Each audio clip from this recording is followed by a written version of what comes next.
দ্বিভুজ সেই ভগবানের আজকে রাধা দামোদর, রাধারানী আর দামোদর, রাধা দামোদর। সেই দামোদর মানে দাম মানে হচ্ছে দড়ি, উদর মানে হচ্ছে পেট, এ থেকে হলো দামোদর। দামোদর লীলা হয়েছিল কার্তিক মাসে।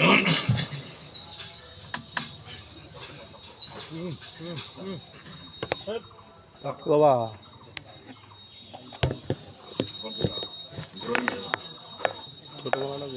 তাই সে রাধা দামোদর ক্রীড়া কৃষ্ণ ছোট্ট বালক আর মা যশোদা তিনি উদুঘলে কি বলে ওই দই ছাড়ছেন, উদুখল, হ্যাঁ দই ছাড়ছেন, মাখন বলছেন আমার, তিনি এবার গাইছেন গোবিন্দ দামোদর মাধবেতি। ভগবানকে ডাক, ভগবান তো আসবে। তার ঘরে গোবিন্দ, তার ঘরে দামোদর, আর তিনি পুত্র স্নেহে অন্ধ হয়ে গেছেন, দেখতে পাচ্ছেন না। তার সেই দামোদর গোবিন্দ তার ঘরেতেই আছেন। ভোরবেলা গাড়ছে, হ্যাঁ দই ছাড়ছেন,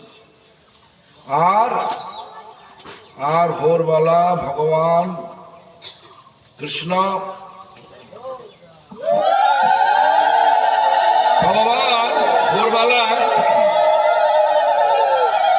ভগবান ভোরবেলায় বিছানার পাশে দেখছে যে মা তো নেই। মা কোথায়? চলে গেলেন মায়ের কাছে। কিছু কিছু কথা আছে যেগুলো মুখে বলা যায়, না বললেও আচরণে দেখা যায়। ভগবান এখন চোখ বোলার, চোখে নাড়ছে, কান্না করছে, চোখে কাজল ভরে গেছে।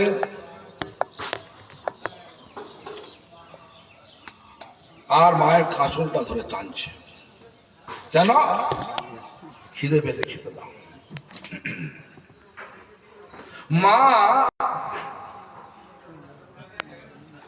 তখন দুগ্ধ পান করার জন্য সব প্রস্তুত হয়েছে, পান করানোর জন্য প্রস্তুত হয়েছে। হঠাৎ মনে পড়ে গেল উনানেতে দুধ বসিয়ে রেখেছে, দুধ উদলে পড়বে।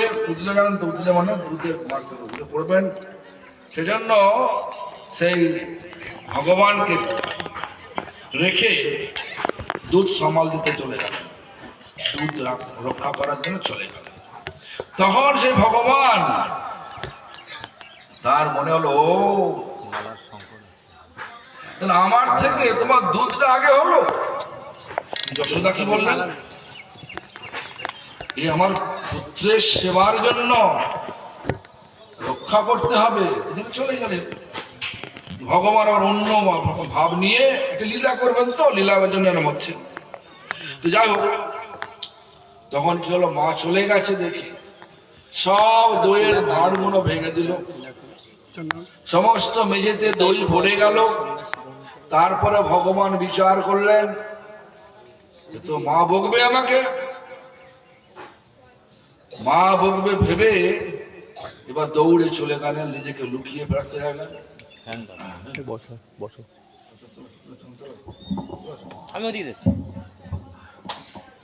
তো মা বকবে,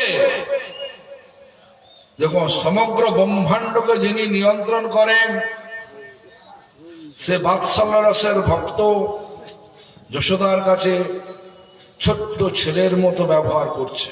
মা বকবে, চলে গেলেন। যশোদা মা এসে দেখতে পেলেন যে আরে এ তো কোন অসুর এসেছিল, হয়তো আগে দেখেছেন কাকাসুর, বকাসুর, পুতনাস, বিভিন্ন রকমের অসুর এসে কৃষ্ণকে মারার চেষ্টা করেছিলেন। সমস্ত রকম এসব চিন্তা করতে করতে দেখলেন না, তো অসুর নেই। তখন ভগবানের চরণ চিহ্ন দেখে চললেন ভগবানকে ধরার জন্য। ভগবানের চরণ চিহ্নই অনুসরণ করতে হয়। কেন? ভগবানের চরণ দাস কারা? বৈষ্ণব। একটু আগে আমাদের প্রভুর নাম দীনেশ কৃষ্ণ প্রভু কীর্তন করলেন, কৃষ্ণ সে তোমার কৃষ্ণ দিতে পারো, তোমারও শক্তি আছে, আমি তো কাঙাল কৃষ্ণ কৃষ্ণ বলি, ধাই তব পাছে পাছে।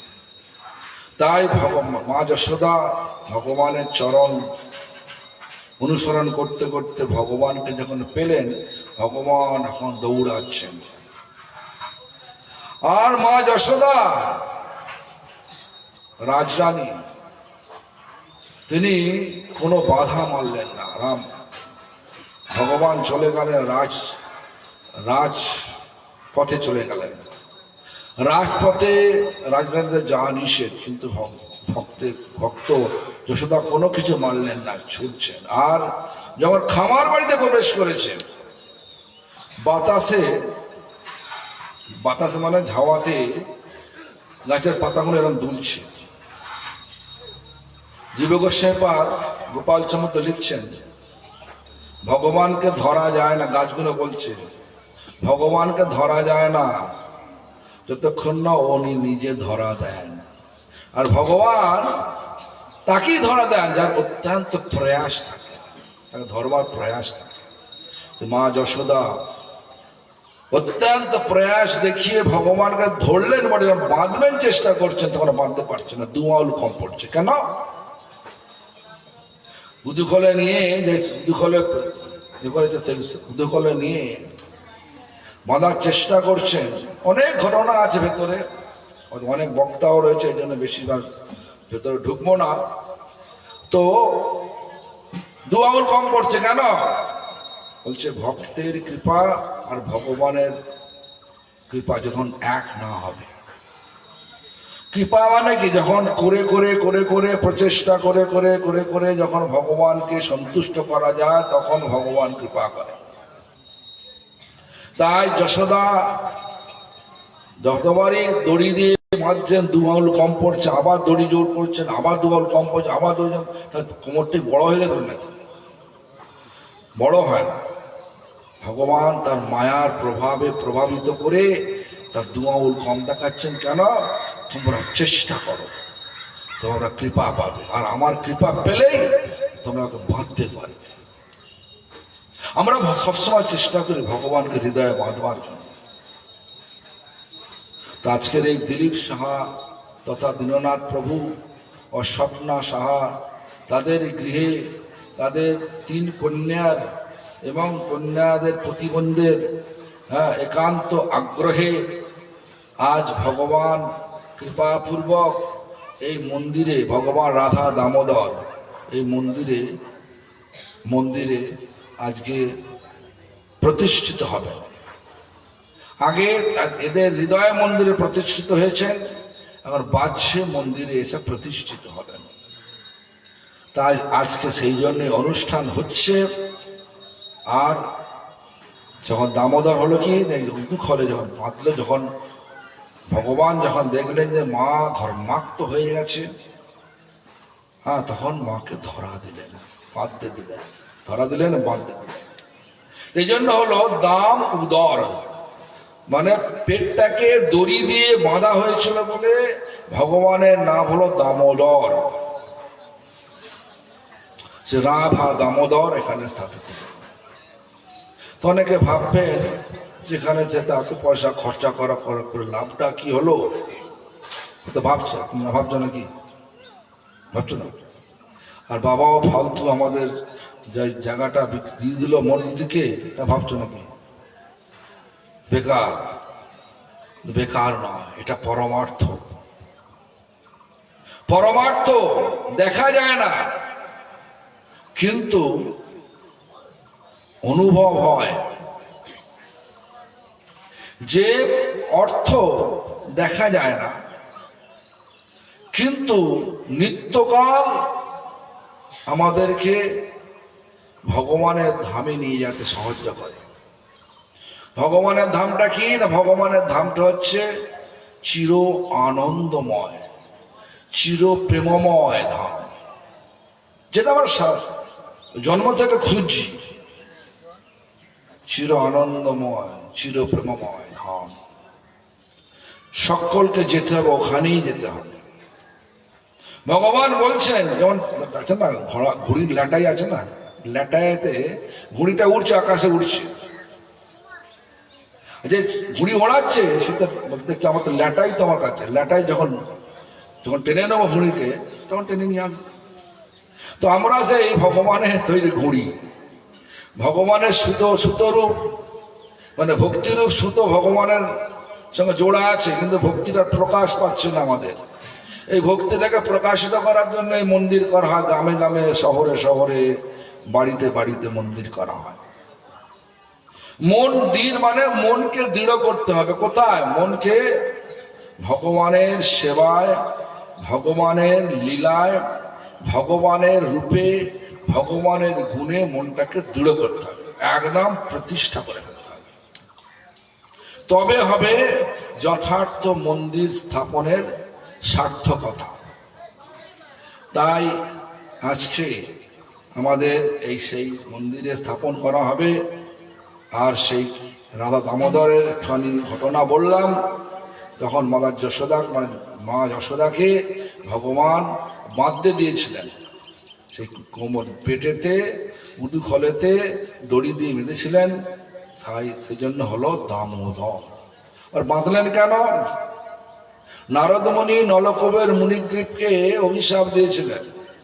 ভগবান অভিশাপ দিয়েছিলেন, নলকুবের মুনিগ্রীব ছিল কুবেরের দুই বেটা, কিন্তু সমরস পান করে মশগুর হয়ে তারা নারদ মুনিকে দেখে লজ্জাবোধ করেননি, বিবস্ত অবস্থা থেকেও লজ্জাবোধ করেননি। তখন নারদ মুনি অভিশাপ দিচ্ছেন, ঠিক যেরকম হয়, নির্লজ্জ হলে গাছ জন্ম লাভ, কর্মের ফল আছে প্রত্যেকটা, যেরাম কর্ম করে সেরকম ফল আছে। নির্লজ্জ হলে বলছে গাছ হয়ে জন্ম লাভ করতে হবে। সেদিন নারদ মুনি বললেন, এই বেটা তুই নির্লজ্জ, তুই অভিশাপ দিচ্ছি, তুই বৃক্ষজনী প্রাপ্ত হয়ে যাও। সেই নলকুবের মণিগ্রীব যখন এই অভিশাপ প্রাপ্ত হয়ে গেল, তখন টনক মাথা তখন ঘুরলো, আরে তো অন্যায় করে ফেলেছি। তো নারদ মুনির পায়ে পড়ে গেল, প্রভু অভিশাপ ফিরিয়ে নেন। বলছে না, মুখের কথা যখন বেরিয়ে যায় ফেরানো যায় না। ধনুক থেকে বান চলে গেলে তাকে ফেরানো যায় না, কাজই করে। তো যাই হোক, ওরা যখন পায়ে পড়েছে তখন বৈষ্ণবের শরণাগত হলে উপায় হয়ে যায়। তাই উপায় স্বরূপ বললেন, অচিরেই, অচিরে খুব অতি শীঘ্রই ভগবান আবির্ভূত হবেন এখানে। ভগবানের পাদস্পর্শে তোমরা মুক্তি লাভ করবে, বৃক্ষ জন্ম থেকে, বৃক্ষ জন্ম থেকে মুক্তি লাভ করবে। সেই ভগবানের ভক্তের নারদ মুনির কথাকে পালন করার জন্য, সত্য করার জন্য, দেখুন ভগবান ভক্তের কথা সত্য করার জন্য সবসময় প্রস্তুত হয়ে আছে। প্রহ্লাদ বললেন, এই স্তম্ভের মধ্যে ভগবান আছে, সত্যং প্রধাত নিজ ভিত্ত ভাষিতং। তখন স্তম্ভ থেকে বেরিয়ে এলেন নরসিংহদেব। তার মানে সেই পিলারটা, সেই স্তম্ভটা কিন্তু নরসিংহদেবের বাবা মা নয়, ভগবান ভক্তের ইচ্ছাটাই প্রকাশিত হয়ে গেল। এখানেও তেমনি নারদ মুনি আশীর্বাদ করেছিলেন, আবার অভিশাপ দিয়ে আবার বললেন, ঠিক আছে অচিরেই হবে, তখন তোমার ভগবানের পাদস্পর্শে তোমাদের উদ্ধার হবে। সেই উদ্ধারের জন্য ভগবানকে যশোদা মা রাখলেন খামার বাড়িতে, যেখানে জমলার্জুন বৃক্ষ দুটো ছিল। সেখান থেকে ভগবান গলে পড়লো, আর দুটো পা দিয়ে গলে পড়লে উদুকল ঠেকে গেল, উদুকলটা ঠেকে গেল দুটো গাছের মাঝখানে। আর সেটাকে পা দিয়ে ঠেলতে হুড়মুড় হুড়মুড় করে শব্দ, গাছ পড়ে গিয়ে নলকুবের মুনিগ্রীব উদ্ধার হয়ে চলে গেল। এইভাবে আমাদের কি হলো, তো যাই হোক, এই দাদা দামোদরের ছোট্ট ঘটনা একটা বললাম। সেই দামোদর মূর্তি আমাদের যদিও ওখানে বৃন্দাবনে জীব গোস্বামীপাদ প্রতিষ্ঠা করেছিলেন, আজ আমাদের গুরুপাদ পদ্ম তথা ভক্তিদ্বৈত মাধব গোস্বামী মহারাজের কৃপা আশীর্বাদে তথা সপার্ষদ সপরিকর শিলা প্রভুপাদ ভক্তি সিদ্ধান্ত সরস্বতী গোস্বামী ঠাকুরের কৃপা আশীর্বাদে রাধা গুরু গৌরাঙ্গ রাধা দামোদর মূর্তি এখানে প্রতিষ্ঠিত হতে চলেছে। তো এই গেল, কারণ আমরা জানি ভক্তিতে ভগবান আছেন, ভক্তিতে ভগবান চলতেও পারেন, ভক্তিতে ভগবান ভক্তর কাছে এসে নালিশ করতে পারেন, সবটা হতে পারে। অনেক কথা রয়েছে, আমি একটা কথা বলে এখান থেকে চলে যাব। তারপরে এই সভার সভাপতিত্ব করবেন আমার জ্যেষ্ঠ শ্রেষ্ঠ গুরুভ্রাতা ভক্তিপ্রসাদ পরমার্থী গোস্বামী মহারাজ। তো আশা করি আপনারা সকলে মেনে নেবেন। আর সভা ততক্ষণই চলবে যতক্ষণ পর্যন্ত অভিষেক আরম্ভ না হয়। অভিষেক আরম্ভ হলে কীর্তন সহকারে হবে, সভা শেষ হবে। অভিষেক অনেক সময় লাগবে, যোগ্যতা হতে সময় লাগবে অনেক, এখনো প্রায় 1 ঘন্টা লাগবে আশা করি। তো আমি তো অনেক ঘটনা বলতে পারি। মাধবেন্দ্র পরিপাদের জন্য ভগবান ক্ষীর চুরি করলেন, মাধবেন্দ্র পরিপাদে অনেক ঘটনা আছে। ছোট বিপ্রের জন্য ভগবান হেঁটে হেঁটে এলেন, অনেক কথা এসব কথা যাচ্ছি না। এখন আমার গুরুদেব 1995 সালে চন্দন যাত্রার সময়, এখন কিছুদিন পরে তো চন্দন যাত্রা আসছে না, চন্দন যাত্রার সময় আমাদের মন্দিরে, মায়াপুর মন্দিরে তখন এই এয়ার কন্ডিশনে ছিল না। আর মায়াপুরে ইলেকট্রিসিটি মানে হচ্ছে একবার চলে গেলে 3 দিন দেখা পাওয়া যাবে না। আর 100 পাওয়ারের নাম 0 পাওয়ারের মতো জলে, টুং টুং করে জলে। এই ধরনের পরিস্থিতি ছিল ইলেকট্রিসিটির। আর এই প্রখর সেই গ্রীষ্মের গরমেতে, আর সেই আমাদের মায়াপুরে অনেক বিগ্রহ, গৌর গদাধর, রাধা গোপীনাথ, জগন্নাথ, নৃসিংহদেব, এতগুলো বিগ্রহ ছোট্ট মন্দিরের মধ্যে এতগুলো বিগ্রহ রয়েছে। এখন পূজারী যখন চন্দন দেওয়ার পরে, গোপীনাথকে চন্দন দেওয়ার পরে শৃঙ্গার করতে করতে পাশেই আছেন গদাধর, গৌর গদাধরের সিংহাসন নিচু, সবচেয়ে নিচু সিংহাসন, ঠক ঠক করে মাথা লাগছে।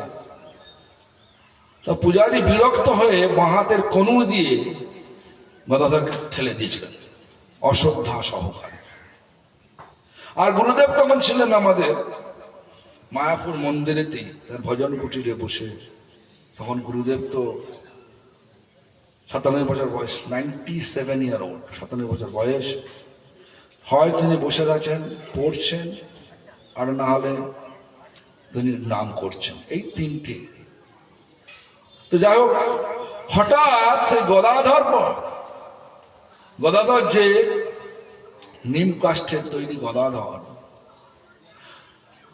সঠিক গদাধর রূপে এসে গুরুদেবের ঘরে এসে নালিশ করে গেলেন, তোমার সেবক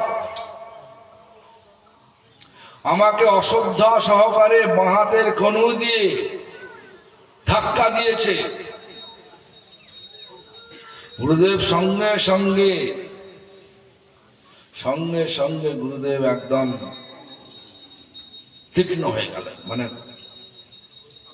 পরিণত হয়ে গেলেন। পূজারীকে ডাকা হলো। পূজারী আশ্চর্য, যেটা করেছে সেটাই বলতেন না। পূজারী ভাবছে যে আমি তো জানলা বন্ধ করা আছে, দরজা বন্ধ করা আছে, আর একটু আগে হয়েছে। তা গুরুদেব জানলেন কি, কেউ তো ছিল না। সত্যি তো তাই। আর গুরুদেব যখন বলছেন তুমি এরাম করেছো কেন, তোমার অপরাধ হয়েছে। হৃদয়ের অন্তঃকরণ থেকে যাও, ক্ষমা চাও, তাহলে তোমার সংসার গতি হবে। সত্যি লাল খবর পর ব্রহ্মচারী সংসার গতি হয়ে গেল, বেশি দিন না, 3 সপ্তাহের মধ্যে চলে গেল। দেখবেন যারা গুরু সেবা করে,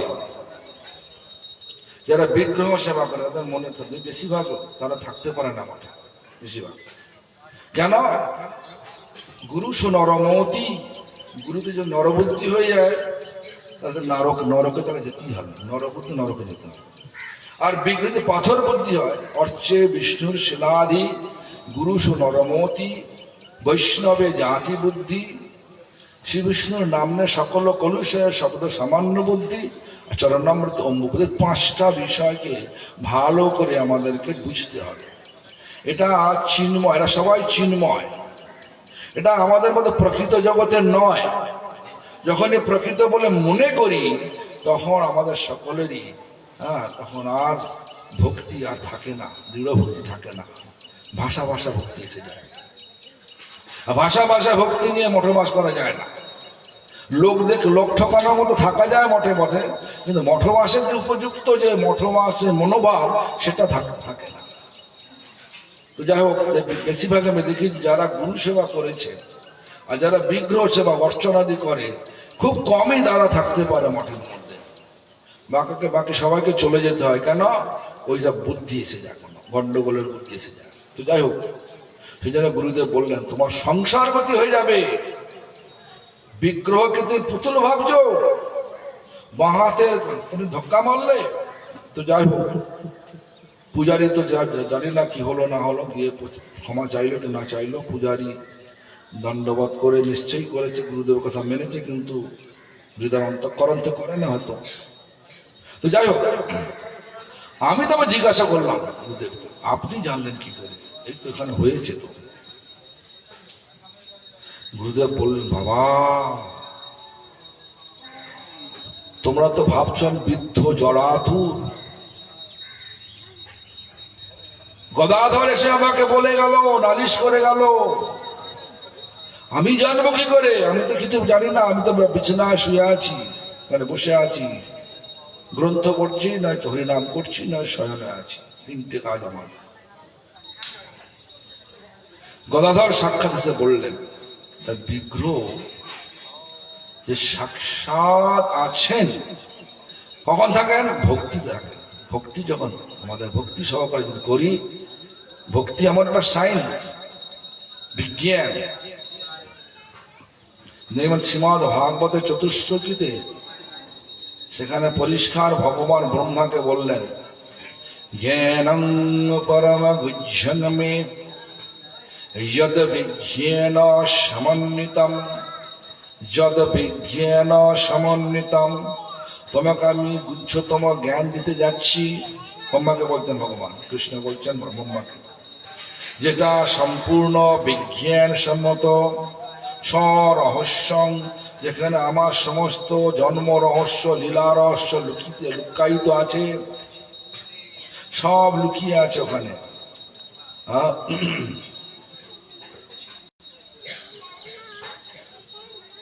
স্বরহস্যং তদঙ্গঞ্চ গৃহাণ গদিতং ময়া। এবার এইটা করতে করতে যখন আমার দেখবেন, যখন বলছেন ভগবান, যখন এক জায়গায় এসে বলছেন সবাই আসছে আমার থেকে, যেতে হবে আমার কাছে, ফিরতে হবে। ল্যাটাইটা যখন বলবো না, ল্যাটার কথা বললাম, সুতোটা এখানে আছে, ঘুড়িটা উঠছে, যখন মনে করে গুটিয়ে নেবে তো গুটিয়ে নেবে। তো ভগবান থেকে সবাই আমরা এসেছি। যথা মহান্তি ভূতানি ভূতেষু চারবচস্পনু প্রবিষ্টান্ন প্রবিষ্টানি তথা তেষু নতিরস্যামি। আমাতেই সকলকে ফিরে আসতে হবে। যত পারো দৌড় ঝাঁপ করে নাও। মনে হয় শিবের পূজা করে কৈলাস যাব, যাও, চলে আসতে হবে। কালীর পূজা করে স্বর্গে যাব, যাও, চলে আসতে হবে। কিনে পুণ্যে মত্ত লোক বিসন্ধি। পুণ্য যখন ক্ষয় হয়ে যাবে, ক্ষীণ হয়ে যাবে, অপসর এখন ঘাড় ধাক্কা দিয়ে আবার মৃত্যু লোকে ফেলে দেবে। এই জন্য বুদ্ধিমান মানুষ কথা শোনা মাত্রই যে মুহূর্তে বুঝতে পারে এই বিশ্ব ব্রহ্মাণ্ড চালানোর মালিক ভগবান, আর ভগবান এটা বলছেন সবাই আমার থেকে এসেছো, আমাতেই ফিরে আসতে হবে, আমার থেকে এসেছো ফিরে যেতে হবে, আমাতেই ফিরতে হবে, তবেই আমাদের এই দুঃখ যন্ত্রণাগ্রস্ত ভৌতিক জগৎ থেকে আমরা ছুটি পাব।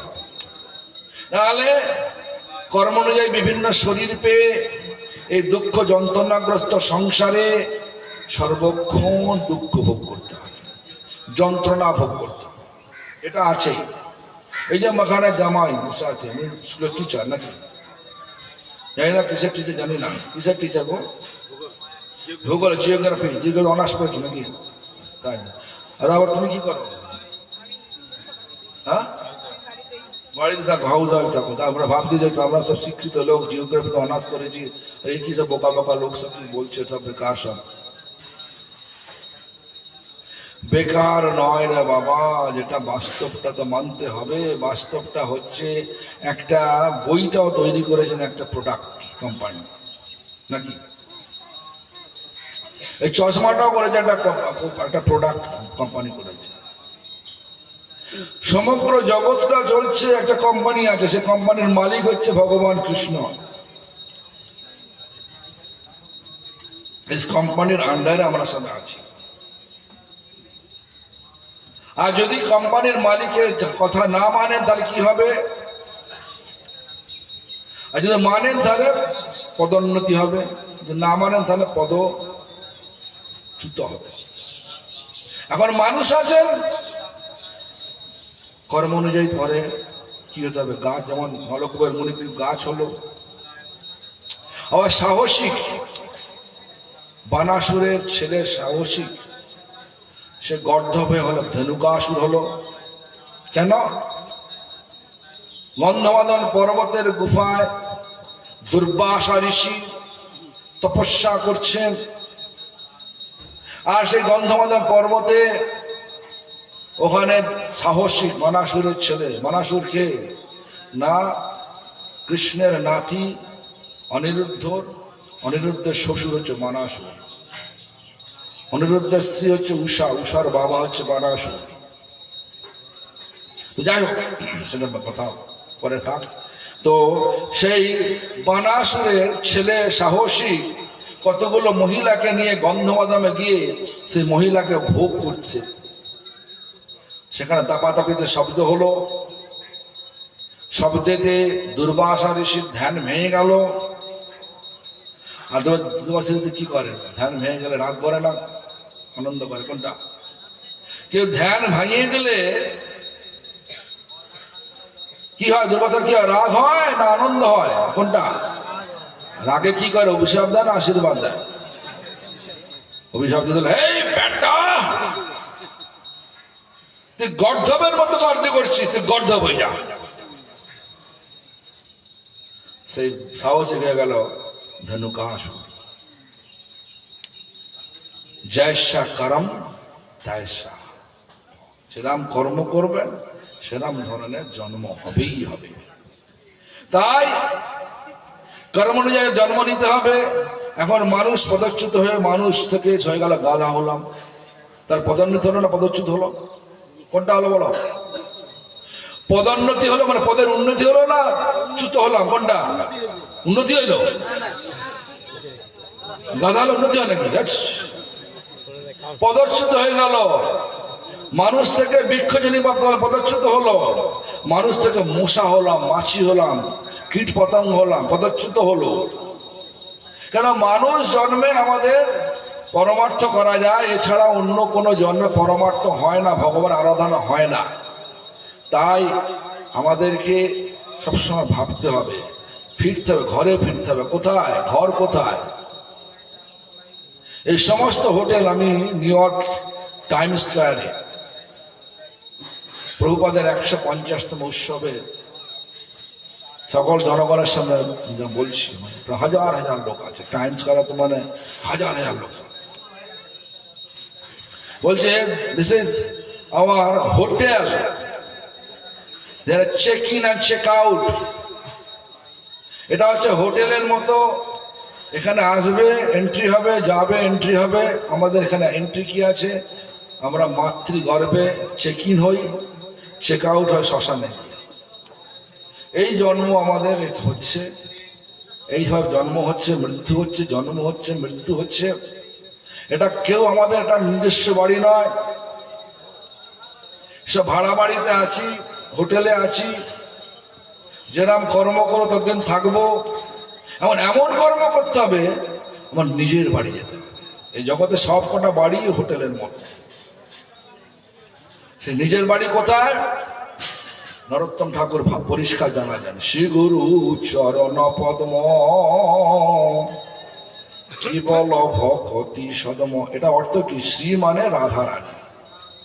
শ্রী শব্দ দ্বারা সম্বন্ধ কাছে রাধারানীকে, গুরু শব্দ দ্বারা সম্বন্ধ কাছে কৃষ্ণকে। কেন? অনেকে তো ভাববেন কেন গুরুদেবকে? তার যখন এক জায়গায় লেখা আছে, কীর্তনের মাঝে লেখা আছে, প্রেম ভক্তি যা হতে অবিদ্যা বিনাশ যাতে বেদে গায় যাহার চরিত। তার আপনার গুরুদেবের নাম কি বেদে লেখা আছে নাকি? লেখা আছে বেদেতে? বলুন না হ্যাঁ কি না? না।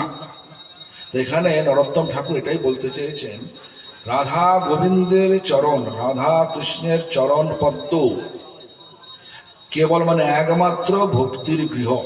সদ মানে গৃহ, সেখানে ফিরতে হবে। আর ফেরার জন্য, আমাদের ফিরিয়ে নিয়ে যাওয়ার জন্য এসছেন সেই গোলকের এই প্রেমধন এসছেন এখানে, কিনা হরিনাম রূপে এসছেন।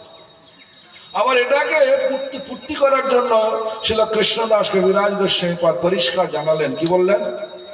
কৃষ্ণ নাম হতে পাবে কৃষ্ণের চরণ।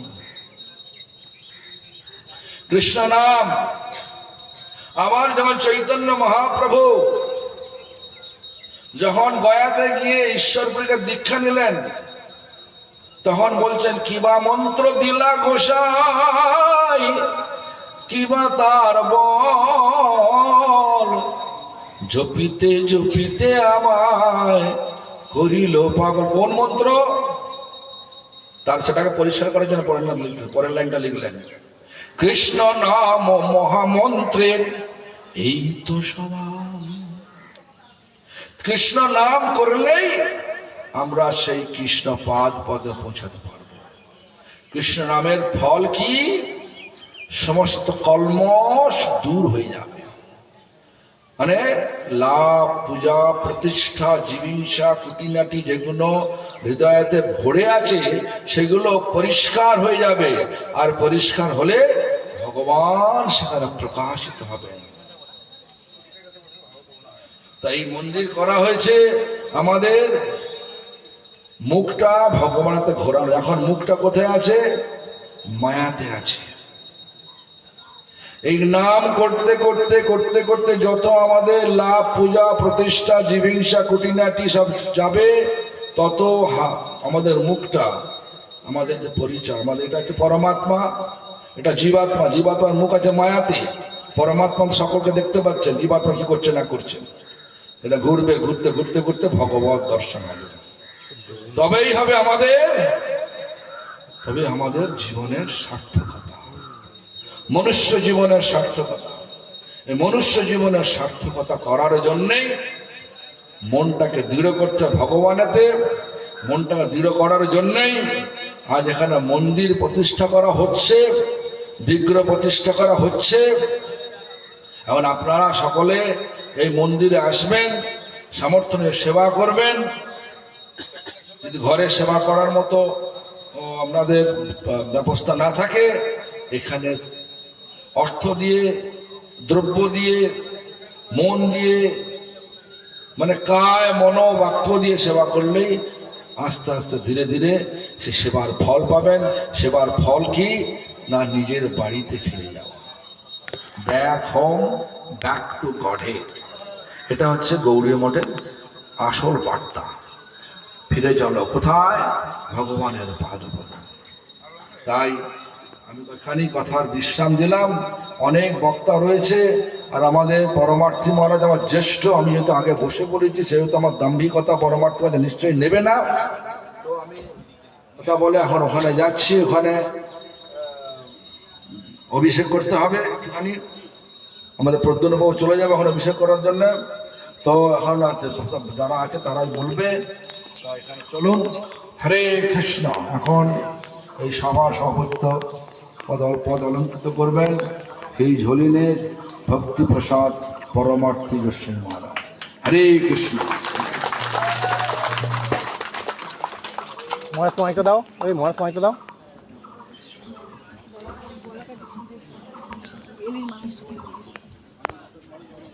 এই মাইকটা দাও, মাইকটা মহারাজ প্রভু মাইকটা দাও না, ওই মাইকটা।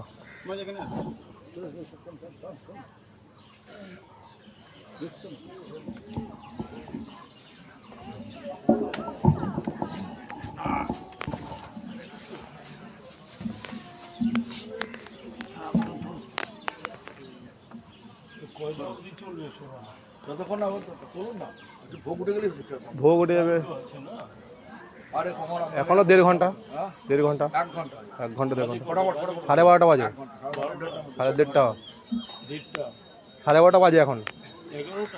এখন 12:30 বাজে, 1:30 পর্যন্ত চলবে। পার হয়ে গেছি, হ্যাঁ 12:40 বাজে গেছি।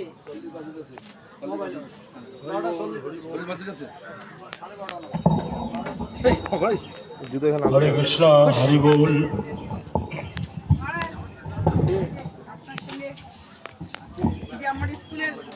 হরি বল, হরি বল।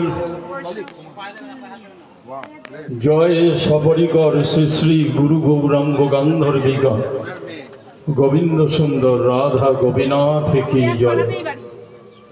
গৌর গিরিধারী দেব কি জয়। জগন্নাথ বলদেব সুভদ্রা জীব কি জয়। ভগবান শ্রী নৃসিংহদেব কি জয়।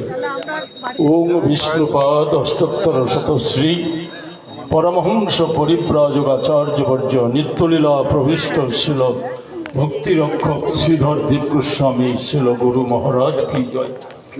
নিত্যলীলা প্রবিষ্ট গোপীনাথ গৌরীয় মঠের প্রতিষ্ঠাতা অভিন্ন গুরুপাদ পদ্ম নিত্যলীলা প্রবিষ্ট শিল ভক্তি প্রমোদ পুরী গোস্বামী মহারাজ কি জয়।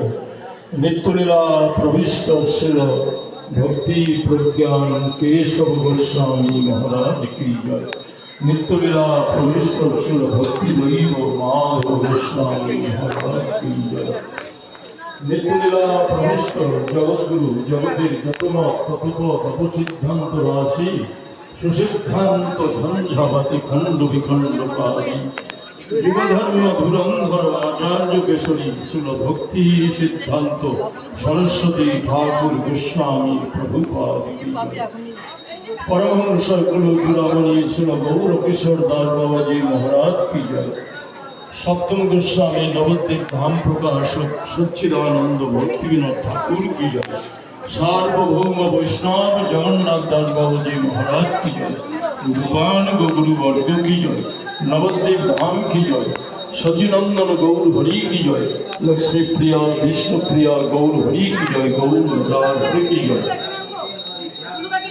কুর্মদেব বরহদেব লক্ষ্মী সিংহদেব কি জয়। অদ্বৈত ভবন গদাধরঙ্গন শিবাসঙ্গন শ্রীহরঙ্গন মুরারি গোকুল শিবাস কি জয়। সত্যাঙ্গন জগন্নাথ কি জয়। ঈশদান কি জয়। ক্ষেত্রপাল শিবালয় প্রণমায়া অম্বিকা কান্না অনন্ত বাসুদেব রাধা গোপীনাথ গৌরীদাস পণ্ডিতের সেবিত বিগ্রহ গৌর নিত্যানন্দ প্রভুদ্বয় কি জয়। কি জয়। সানন্দ সুবোধ কুঞ্জ কি জয়। সুরভি কুঞ্জ কি জয়। नाम हट्ट की जय। श्री भद्रम की जय। श्री वृंदावन धाम की जय। राधा कृष्ण गोपी जमुना कलिंदी राधा कुंड श्याम कुंड गिरिराज गोवर्धन की जय। जगन्नाथ धाम की जय। पुरी धाम की जय। जगन्नाथ बलदेव सुभद्रा जीव की जय। धामस्थ भक्त वृंद की जय। द्वारका मंडल मथुरा मंडल ब्रजमंडल क्षत्र मंडल गौर मंडल चारि धाम चार्याचार्य चारि संप्रदाय गंगा जमुना तुलसी देवी की जय। भक्ति देवी की जय। हरिराम संकीर्तन की जय। खोल करताल की जय। गायक श्रोता उद्योगकारी भक्त वृंद की जय। नमाचार्य हरिदास ठाकुर की जय। प्रहलाद महाराज की जय। भक्ति विघ्न विनाशन भक्त विघ्न विनाशन श्री नृसिंहदेव की जय। মৃত্যুলীলা প্রবিষ্ট ছিল ভক্তি বেদান্ত বামন গোস্বামী মহারাজ কি জয়। মৃত্যুলীলা প্রবিষ্ট শ্রী চৈতন্য গৌরী মঠের ভূতপূর্ব আচার্য ছিল ভক্তি বল্লভ তীর্থ গোস্বামী মহারাজ কি জয়। মৃত্যুলীলা প্রবিষ্ট ভক্তি বেদান্ত গোস্বামী মহারাজ কি জয়। গোপীনাথ গৌরী মঠ কি জয়। গোপীনাথ গৌরী মঠের বর্তমান আচার্য সমগ্র বিশ্বব্যাপী গৌরবাণী প্রচারক বিদণ্ডী স্বামী ভক্তি বিরুদ্ধ বোধায়ন গোস্বামী মহারাজ কি জয়। গৌরীয় ত্রিদণ্ডী পাদ গণ কি জয়। ভক্তি বেদান্ত যথাশ্র মহারাজ কি জয়। অন্যান্য সকল ত্রিদণ্ডী স্বামী বৃন্দ কি জয়। কোচবিহার জেলা মাদাঙ্গা সাব ডিভিশন স্থিত ভাওয়াই থানা অবস্থিত গোপীনাথ গৌরীয় মঠ কি জয়। গোপীনাথ গৌরীয় মঠে নবনির্মিত শ্রী মন্দির কি জয়। নাট্য মন্দির কি জয়। শ্রী মন্দিরে শ্রীবিগ্রহ প্রকাশ শ্রী রাধা দামোদর গুরু গৌরাঙ্গ রাধা দামোদর শ্রীবিগ্রহ প্রকাশ কি জয়। মহা মহোৎসব কি জয়। তদ উপলক্ষে আগত ভক্তবৃন্দ মাতৃমণ্ডলী কি জয়। ভগবান মঙ্গল হরিনাম সংকীর্তন কি জয়। সকাল সৎ নিতাই গৌর প্রেমানন্দে হরি হরি বল হরি বল হরি বল হরি বল।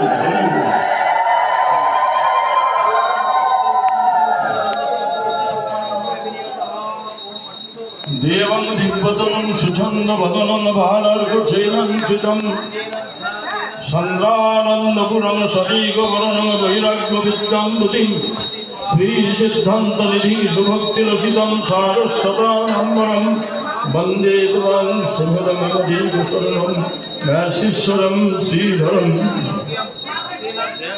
নিখিল ভুবনমায়া ছিন্ন বিচ্ছিন্ন কর্ত্রী বিবুধ বহুল প্রজ্ঞানোক্তি মহন্ত দাত্রী শিথিলিত বিধিরাগা রাজ্য রাজসধানী বিলসতু বিধি নিত্যং ভক্তি সিদ্ধান্তবাণী। অনারেপিত চিরাৎ করুণয়াবতীর্ণ কলৌ সমর্পয়িতুমুন্নতমুজ্জ্বল রসং স্বভক্তি শ্রিয়ম হরি পুরট সুন্দর দ্যুতি কদম্ব সন্দীপিত সদা হৃদয় কন্দরে সুরদুব সচী নন্দন। বন্দে শ্রীকৃষ্ণ চৈতন্য নিত্যানন্দ সহোদিত গৌরদয়ে পুষ্পবন্ত চিত্রৌ ছন্দৌ তমোদৌ নমস্ত্রিকাল সত্যায় জগন্নাথ সুদায় চ সভিত্তায় সপুত্রায় সকলত্রায় তে নমঃ। নমো মহাপ্রদন্যায় কৃষ্ণ প্রেম প্রদায়তে কৃষ্ণায় কৃষ্ণ চৈতন্য নাম্নে গৌরদ্বিষে নমঃ। হে কৃষ্ণ করুণা সিন্ধু দীনবন্ধ জগৎপতে গোপেশ গোপিকা কান্ত রাধা কান্ত নমো নমস্তুতে। তপ্ত কাঞ্চন গৌরাঙ্গী রাধে বৃন্দাবনেশ্বরী বৃষভানুসুতে দেবী প্রণমামি শ্রী হরিপ্রিয়ে। ভক্ত্যা বিহীনায় অপরাধ লক্ষ্মী ক্ষিপ্ত্যাষ্টকামাদি তরঙ্গ মধ্যে কৃপাময়ী ত্বং শরণং প্রপন্যা বৃন্দে নমস্তে চরণারবিন্দম। শ্রীকৃষ্ণ চৈতন্য প্রভো নিত্যানন্দ শ্রী অদ্বৈত গদাধর শিবসাদি শ্রী গৌর ভক্তবৃন্দ। হরে কৃষ্ণ কৃষ্ণ কৃষ্ণ হরে হরে হরে রাম রাম রাম হরে হরে। নিতাই গৌর হরি বল নিতাই গৌর হরি বল নিতাই গৌর হরি বল নিতাই গৌর হরি বল।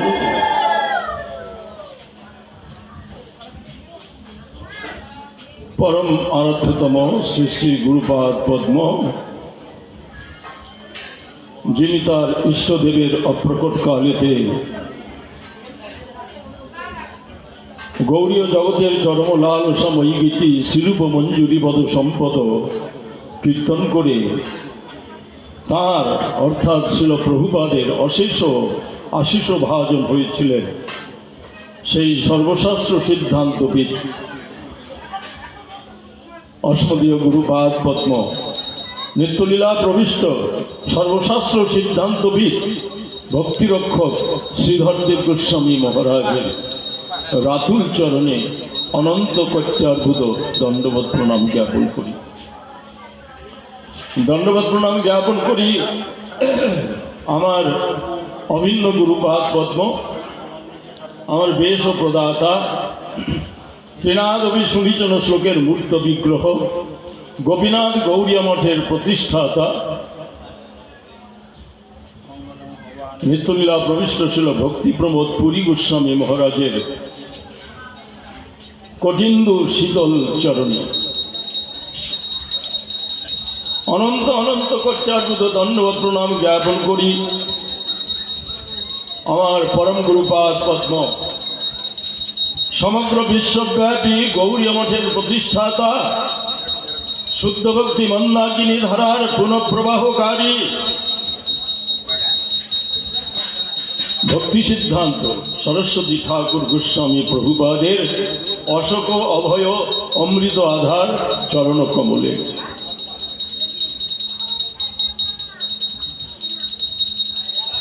কলিযুগ পাবন অবতারী, সভজন বিভজন প্রয়োজনাবতারী, সচিনন্দন গৌরহরি ঠাকুর চরণে মোর অনন্ত অনন্ত দণ্ডবত প্রণাম। তদানুগত্যে বৃন্দাবন বিহারী গৌরিয়ার তিন ঠাকুর সম্বন্ধ অবিধেয় প্রয়োজন তত্ত্বের অধিষ্ঠাত্রী দেবতা শ্রী রাধা মদনমোহন, শ্রী রাধা গোবিন্দ, শ্রী রাধা গোপীনাথ জিউর চরণ কমলে অনন্ত অনন্ত কত্যার্বুদ দণ্ডবত প্রণাম জ্ঞাপন করি। দণ্ডবত প্রণাম জ্ঞাপন করি আজকের এই অনুষ্ঠানের মধ্যমণি গোপীনাথ গৌরী মঠের বর্তমান আচার্য পরম পূজ্যপাদ ঋতঞ্জী স্বামী ভক্তি বিভূত প্রধান গোস্বামী মহারাজের চরণ কমলে অত্র সভায় উপস্থিত মাথাভাঙা নরোত্তম গৌরী মঠের মঠরক্ষক ভক্তিবেদান্ত বামন গোস্বামী মহারাজের শ্রী চরণাশ্রিত ভক্তিবেদান্ত যথাশ্ব মহারাজের চরণ কমলে মঠবাসী সকল ব্রহ্মচারী প্রভুবৃন্দ, তাদেরকে যথাযথ সম্মান অভিবাদন প্রদান করি।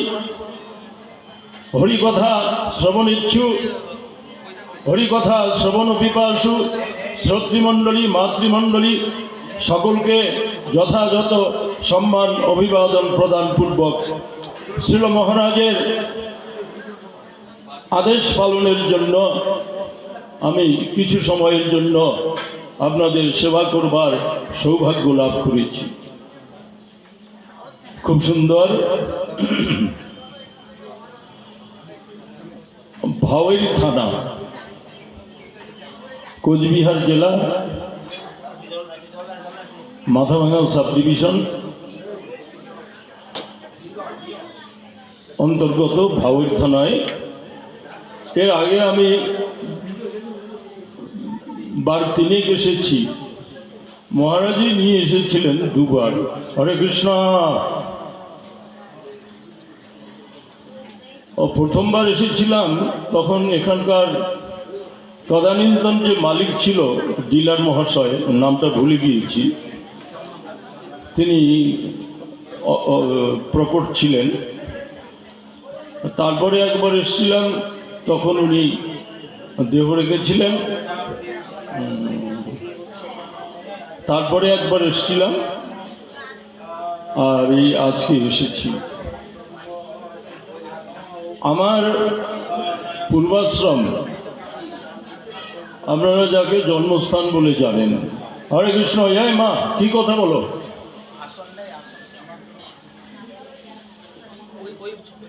আপনারা যাকে জন্মস্থান বলেন সেটা এখান থেকে বেশি দূর নয়, পাশেই একটু দূরে কোচবিহার জেলার 5টি সাব ডিভিশন, সদর কোচবিহার, তুফানগঞ্জ, দিনহাটা, মাথাভাঙা, মেখলিগঞ্জ,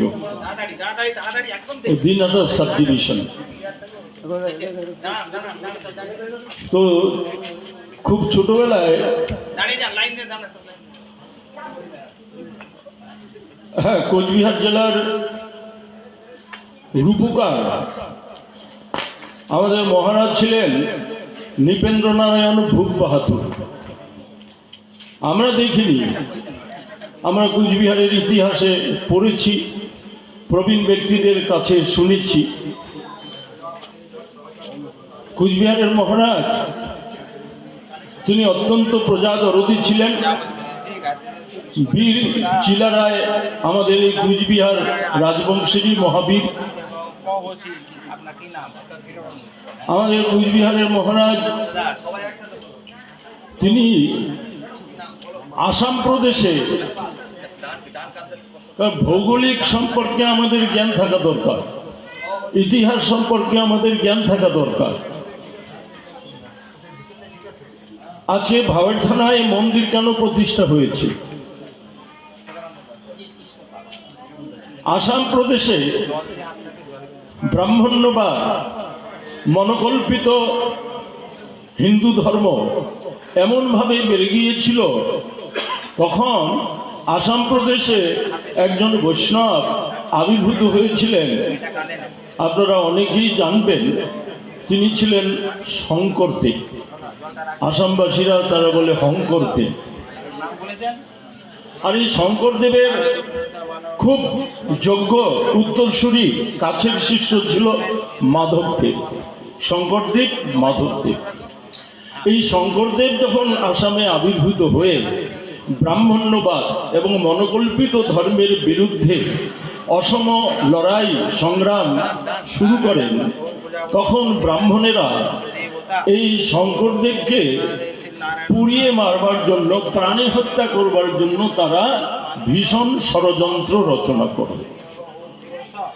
তখন শঙ্করদেব কোনোভাবে, মরে তো কোনো লাভ নাই, এক মুহূর্ত বেঁচে থাকা ভালো।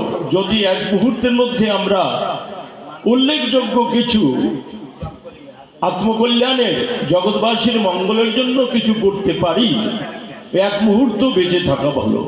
1000 বছর বৃথা কাল যাপন করে তো লাভ নাই। তো শঙ্করদেব তিনি চিন্তা করলেন যে মরে তো লাভ নেই, বেঁচে থাকতে হবে। তখন তিনি কোনো প্রকারে আসাম দেশ থেকে পালিয়ে তিনি আমাদের কোচবিহার মহারাজের কাছে আসেন। ইতপূর্বে শঙ্করদেবের সান্নিধ্য লাভ করবার পূর্বে আমাদের মহারাজ তিনি ছিলেন শৈব মনোভাবাপন্ন আরাধক, যার জন্য আমরা বানেশ্বরের যে আমরা শিব মন্দির পাই, এটা আমাদের কোচবিহার মহারাজের প্রতিষ্ঠিত। এবং আরও জায়গায় জায়গায় তিনি শিব মন্দির নির্মাণ করেছেন। আমাদের মহারাজ কামরূপ কামাখ্যারও ভক্ত ছিলেন। আর একটা কথা, সেটা হচ্ছে আমাদের কোচবিহার মহারাজের যে রাজত্ব, এটা আগে ছিল পূর্ববঙ্গ, তারপরে হয়েছে পূর্ব পাকিস্তান, তারপরে সেদিন হলো মুজিবরের রায়ট থেকে বাংলাদেশ, এখন আবার ভবিষ্যতে আরও কি হবে কে জানে। তো ওই পূর্ববঙ্গের যে রংপুর জেলা, এই রংপুর জেলাটা আমাদের কোচবিহার মহারাজের রাজত্বের অন্তর্গত ছিল। এবং আসামের অবিভক্ত আসামের যে কামরূপ জেলা ছিল, যে কামরূপ জেলাটা ভাগ হয়ে এখন ধুবড়ী জেলা হয়েছে, বিলাসীপাড়া জেলা হয়েছে, আবার কামরূপ স্বয়ংই আছে, অনেক 4-5টা জেলা হয়েছে কামরূপ ভেঙে। সাবেক যে কামরূপ জেলা, সেই কামরূপ জেলাটাও আমাদের কোচবিহার মহারাজের রাজত্বের অধীনগ্রস্ত ছিল। তো মহারাজ শৈব মনোভাবাপন্ন ছিলেন।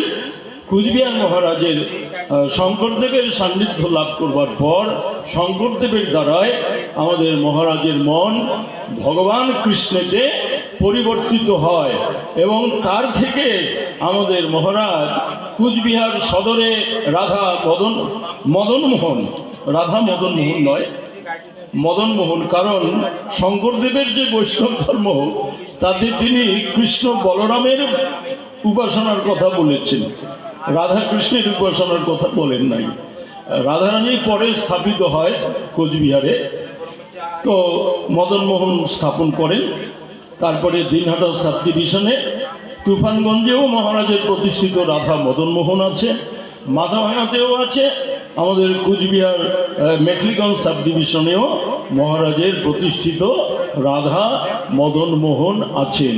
শঙ্করদেবের দ্বারায় আমাদের কুচবিহার মহারাজের মন ভগবান কৃষ্ণতে পরিবর্তিত হয়। হরে কৃষ্ণ। তো তার মধ্যে দিনহাটা, কুচবিহার মহারাজের যে রাজত্বের মধ্যে 5টা সাব ডিভিশনের মধ্যে দিনহাটাকে আমরা মিনি বৃন্দাবন বলতে পারি। দিনহাটা ছোট্ট একটা শহর, এই শহরে অনেকগুলো মন্দির এবং সেখানে প্রচুর কীর্তনিয়া এবং সেখানে খুব ভালো ভালো মৃদঙ্গ বাদক সঙ্গীতজ্ঞ ছিল এক সময়। এখন তো সব জায়গায় সংস্কৃতির ভাটা পড়ে গিয়েছে।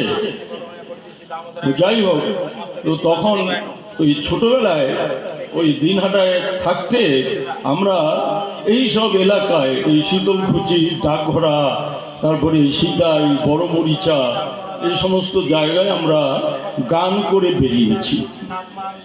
তো এই জায়গাগুলো আমাদের অত্যন্ত প্রিয় জায়গা। আমাদের কুচবিহার জেলার মানুষ তারা অত্যন্ত সরল, তারা প্যাঁচ পয়জার জানে না।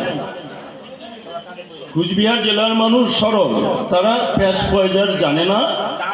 তো সেই সরলতার জন্য সরল ভগবান গাও গাও গুণ গৌরাঙ্গের গুণ সরল করিয়া মন। আর এই যে আপনাদের ভাওই থানায় এই যে মঠ স্থাপিত হলো, আপনারা ধ্যান দিয়েছেন, ধ্যান দিয়ে শুনুন। আমাদের মহারাজ তিনি তার ইষ্টদেবের কথা, আরাধ্যদেবের কথা, গুরুপাদ পদ্মের কথা বলেছিলেন। ভক্তি প্রমোদ পুরী গোস্বামী মহারাজ একটা কথা বলি, বর্তমান সমাজেতে আমরা বুজরুকি পছন্দ করি বেশি। বিজ্ঞানের যত বারবারন্ত হয়েছে, এখন মধ্যপ্রাচ্যে যে যুদ্ধ, ভয়াবহ যুদ্ধ চলছে, ইসরায়েল থেকে আমেরিকার যে দূরত্ব, এত দূরত্ব, 4-5 হাজার কিলোমিটার দূরত্ব, এই দূরত্ব মুহূর্তের মধ্যে সেখানে ক্ষেপণাস্ত্র প্রয়োগ করছে ইসরায়েল। এটা কিসের থেকে হচ্ছে? বিজ্ঞানের দৌলতে, বিজ্ঞানের বারবারন্ত। কিন্তু হলেও এখনো মানুষ বুজরুকি মনস্কতা পরিত্যাগ করতে পারে নাই। বুজরুকি জানে যেই তব জন সাধু সেই। কিন্তু আমাদের গৌরীয় মঠের আমাদের গুরুবর্গগণ, আমাদের পরম গুরুপাদ পদ্ম ভক্তি সিদ্ধান্ত সরস্বতী ঠাকুর,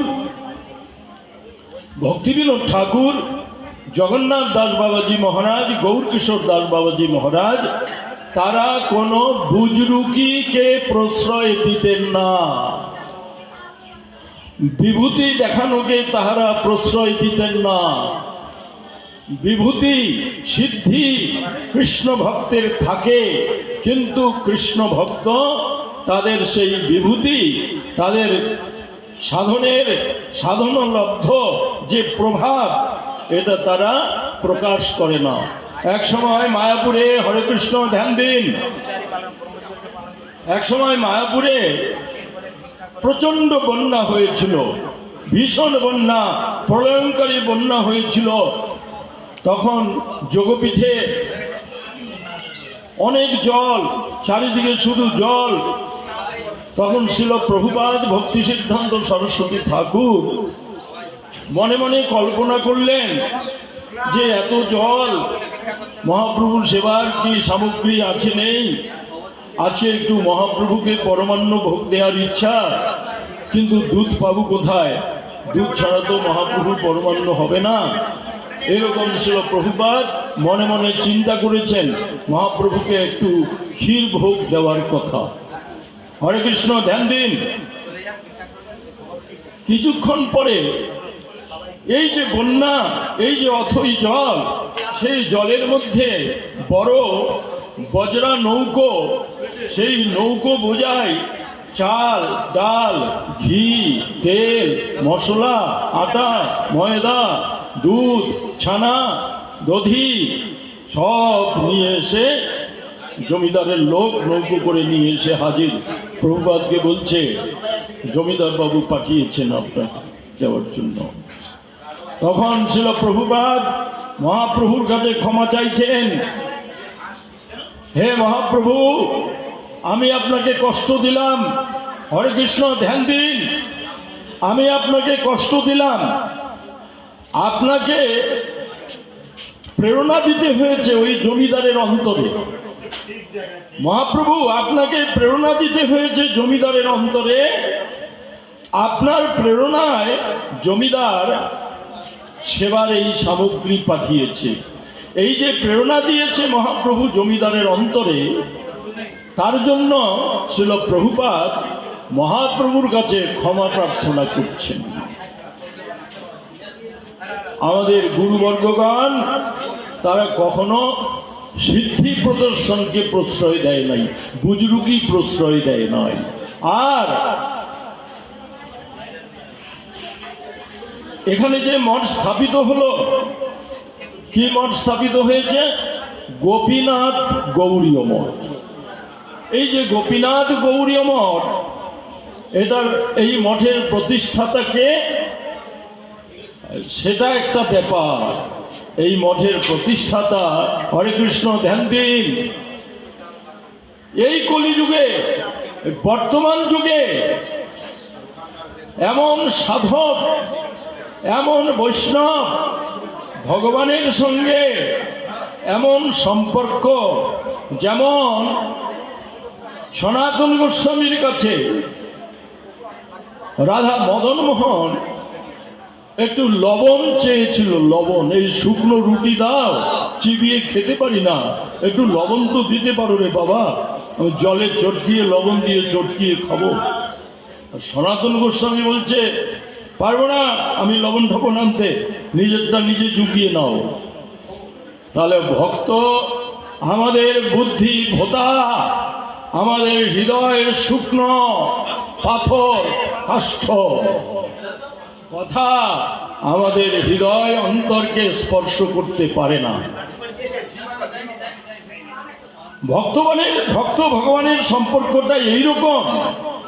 সেখানে আমরা হাউমাউ খাও, বিষয়ের গন্ধ পাও, টাকার গন্ধ পাও। তারা এই ভক্ত ভগবানের যে সম্বন্ধ, এখানে তারা প্রবেশ করতে পারে না। যেমন মাধবেন্দ্র পুরীর কাছে গোপাল চন্দন যাচনা করেছিল, আমার অঙ্গে তাপ, চন্দন এনে লেপন করো, আমার অঙ্গে তাপ যাবে। যেমন মাধবেন্দ্র পুরীর জন্য রেমুনার গোপীনাথ ক্ষীর চুরি করে নাম ধারণ করেছিলেন ক্ষীর চোরা হরি। ভক্ত ভগবানের সম্পর্কটা এই রকম। যেমন বিল্লমঙ্গলের বশবর্তী হয়ে ভগবান তাকে গর্ত থেকে বাঁচিয়ে ভালো পথ দেখিয়ে দেন, ভক্ত ভগবানের সম্পর্কটা এই রকম। ঠিক সেই রকম ভক্তি প্রমোদ পুরী গোস্বামী মহারাজ, তিনি ভগবানের সঙ্গে কথা বলা মহাপুরুষ। এই কলিযুগে আমরা ধৃষ্টতা নেবেন না, দাম্ভিকতা মনে করবেন না। নিশ্চয়ই সৌভাগ্য আমাদের নিশ্চয়ই সৌভাগ্য যে এই কলিযুগে আমরা এইরকম মহাপুরুষকে প্রত্যক্ষ করবার সৌভাগ্য লাভ করেছি। এই জন্য হরে কৃষ্ণ, শ্রদ্ধা শ্রদ্ধা এই যে শব্দের ব্যবহার রাজনীতিতে আছে, গোপাল বাড়িতে বাড়িতে আছে, জমিতে নাঙল চষে গোপাল। চাষ করে যারা, তারা এখানে শুধু জিরো দেখাচ্ছে কেন তখন থেকে? সবসময় জিরো দেখাচ্ছে কেন? যারা বলে আমরা ভদ্র, আমরা অ্যারিস্টোক্রেট, তারাও শব্দ ব্যবহার করে। কি শব্দ? না শ্রদ্ধা। সবাই বলেন শ্রদ্ধা। তো বলা একটা, আর শব্দের যে গুরুত্ব অনুভব, শব্দের যে গুরুত্বের অনুভব, সেই অনুভবী লোক কম আছে। কত বিদগ্ধ জন রসনুমান ওই অনুমান করে সবাই, দুধ নেই? অনুভব অনুভবী নয়। বাহাতে দেবেন না। বিদ্যাপতি বলছেন অনুভবী নয়। বিদ্যাপতি প্রাণ জুড়াইতে লাখে না মিলন এক, লক্ষ ব্যক্তির মধ্যে একজন অনুভবী মিলবে কিনা সন্দেহ। তাই বলছিলাম, এই যে শ্রদ্ধা, শ্রদ্ধা আপনাদের প্রত্যেকের আছে। শ্রদ্ধা ছাড়া মানুষ থাকে না। ব্যক্তি মাত্রেরই শ্রদ্ধা বর্তমান, প্রত্যেকটা ব্যক্তির শ্রদ্ধা আছে, এবং এই শ্রদ্ধা অত্যন্ত মূল্যবান বস্তু। এই শ্রদ্ধা গাঢ় হতে হতে হতে হতে, শ্রদ্ধা গাঢ় হলে সাধুসঙ্গ হয়, সাধুসঙ্গ গাঢ় হলে ভজনে প্রবৃত্তি হয়, ভজনে প্রবৃত্তি হলে তখন গুরু পদাশ্রয় করে, গুরু পদাশ্রয় হলে পরে গুরুদেবের প্রদত্ত মন্ত্র জপ করলে পরে অনর্থ নিবৃত্তি হয়, অনর্থ নিবৃত্তি হলে নিষ্ঠা হয়, নিষ্ঠা গাঢ় হলে রুচি হয়, রুচি গাঢ় হলে পরে ভাব হয়, ভাব গাঢ় হলে পরে প্রেম হয়। হরে কৃষ্ণ। প্রেম, এই প্রেম এর দুর্গরা কোনটা? প্রথম সিঁড়ি কোনটা? প্রথম ধাপ কোনটা? শ্রদ্ধা।